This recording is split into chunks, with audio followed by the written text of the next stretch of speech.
Octavia let out a groan and stuffed her face into the pillow. It was 2 a.m.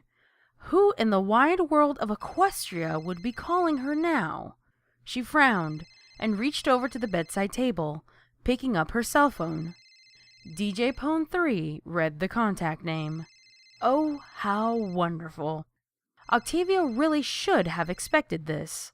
The unicorn had been calling her for days now, though why she wasn't exactly sure. She dimmed the light and switched the sound off, rolling back over to go to sleep. She had been asleep for maybe 5 seconds when the dim lighting flooded the room. The DJ had left a voicemail. Hey, Tavi. Vinyl sang. Tavi, oh Octavia, yeah. She laughed. Hey, that would make for a cool song. I should do that later. A loud bang was heard, and muffled music was in the background before she spoke. Anyway, lovely mare of mine, my job is done. And I kind of partied a little too hard. But can you pick me up? Thanks. And with that, she hung up. Octavia wanted to get out of bed. Really, she did. Helping Vinyl was no problem. But the fact that her mare friend had gone and done something stupid again just made Octavia lose all motivation. Plus, it had been the 4th time this week. That friend of hers, Neon, whatever his name is, can drop her off. Octavia thought as she pulled the covers over her head and went back to sleep. The phone started going off again, and as it was on silent, Octavia had the blanket covers over her head, blissfully unaware that Vinyl was trying to get a hold of her.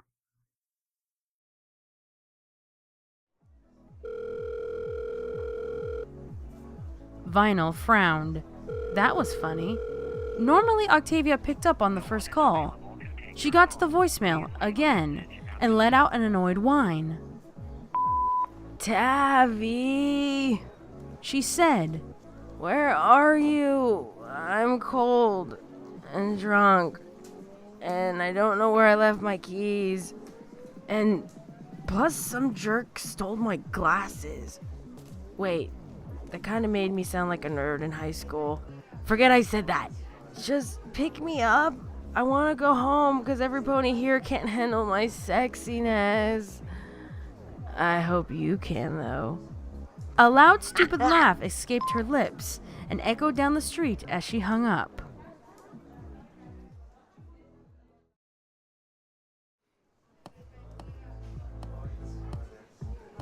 Vinyl was outside, tapping her hoof on the sidewalk, waiting for Octavia to show up and help her get home. She could always try stumbling around, finding her way home by herself, but she knew she would just get lost again. She rolled her eyes and tried Octavia's phone again, groaning when it went to voicemail after 3 rings. Aw, come on! Vinyl exclaimed in frustration. She let out a frustrated sigh. Tavi, what gives? Where are you? I'm at the bar, you know that. Why don't I see your sexy face anywhere? I need you to pick me up, because I don't want to get mugged or killed or raped by some creepy stallion who can't resist a piece of me. Do you want your lovely mare friend to die in an alley in the middle of Manhattan, Tavi? Do ya? She hung up and stared at Luna's night sky, which was partly hidden by the city lights.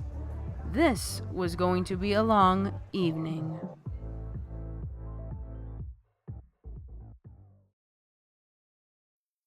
Octavia woke up in the morning as usual, with the sun. The first thing she did was lean over to wake up Vinyl, but Vinyl wasn't there. That wasn't unusual. Sometimes, Vinyl just didn't get home until later in the morning, especially if she'd been drinking the night before. Octavia shrugged and grabbed her phone, which was blinking with several new messages. Hey, Tavi. It's late. Where are you? I've been waiting for you for hours. I want to go home. Come get me. There was a pause as Vinyl hiccuped, and Octavia thought for a moment that Vinyl had hung up, but her voice started up again. Neon is here. He needs the way home too, Tabby. Come get us, and we'll have sexy times. Rolling her eyes at Vinyl's habit for sexual chatter while drunk, Octavia shook her head, deleted the message, and moved to the next one. Who's this? A male voice said. Oh, Davey! Yeah! Vinyl, I don't know what to do. A loud laugh, Vinyl's, was heard, and then she spoke up. Man, Lights, you're too much sometimes.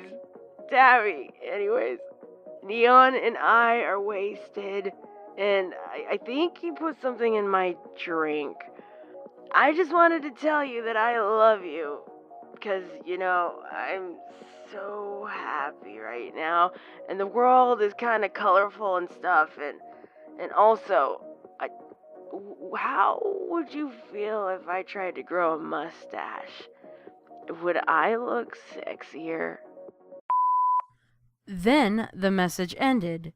Octavia had to compose herself before moving on to the next message, hoping it was a little less whatever that last message was.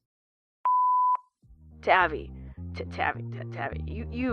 you'll never guess what just happened.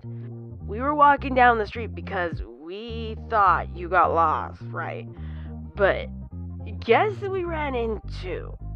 There was a shuffling sound as the phone passed hooves, and a shrill female voice screamed into the phone. I'm his Vinyl girlfriend! Octavia winced, and the shuffling was heard again. We're gonna write a song. It's gonna be a bestseller, #1 on all the charts. We're going into this other bar about 3 blocks down from where we were before. Come and get us if your sexy voice can be #1 too.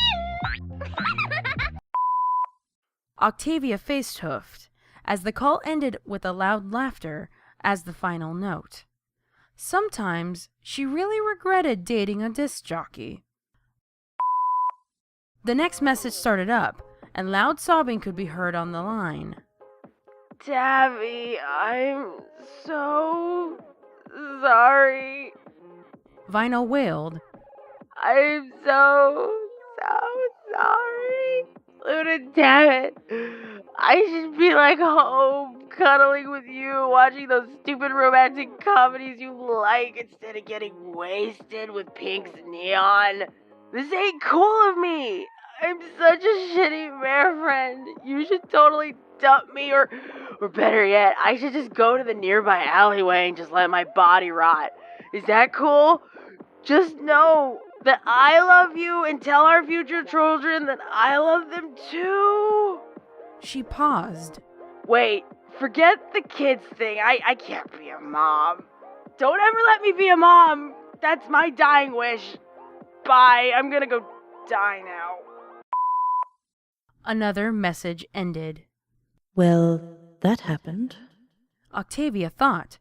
Obviously, Vinyl hadn't let herself rot. There were still several messages left from Vinyl's number on the phone. Bracing herself for the next one, Octavia switched over. This message sounded different from the others. Vinyl's voice was muffled. Call her again? You want me to call her again? It's super late. There was a muffled voice that Octavia couldn't hear or understand before Vinyl spoke up again. Yeah, but I don't care. She's sexy. Vinyl was slurring more. Octavia figured that Vinyl had accidentally called her when her phone bumped into something in her saddlebag.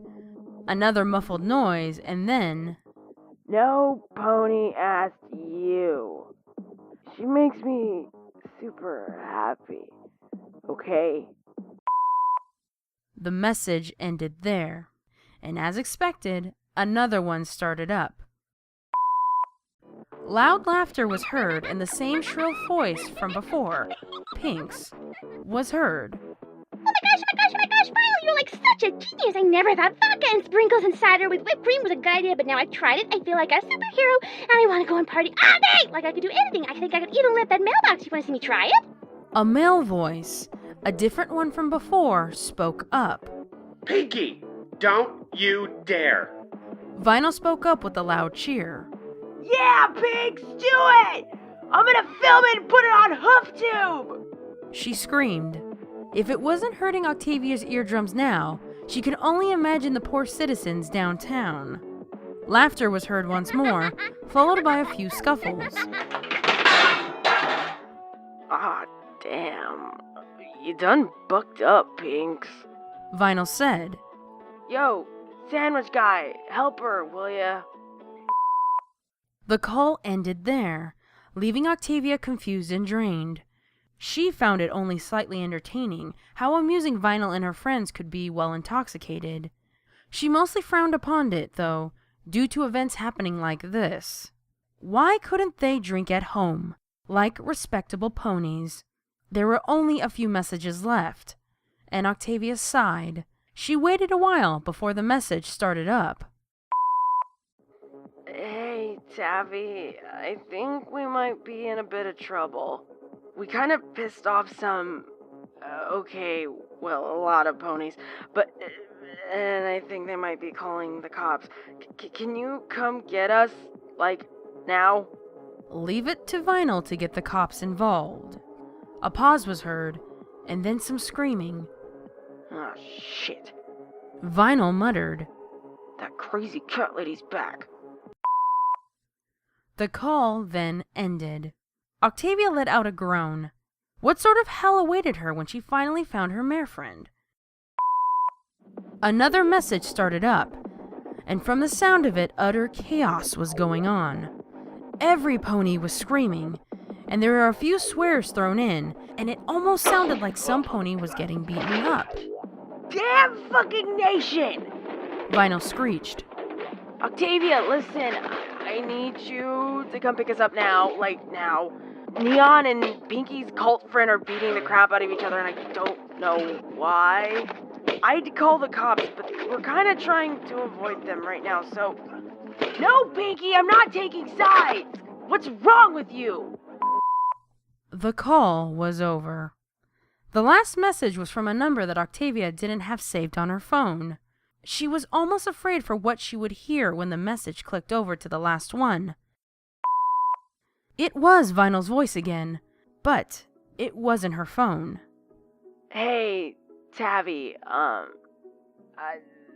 they told me I only had one call, so I was kinda wishing you had picked up. We need you to come pick us all up.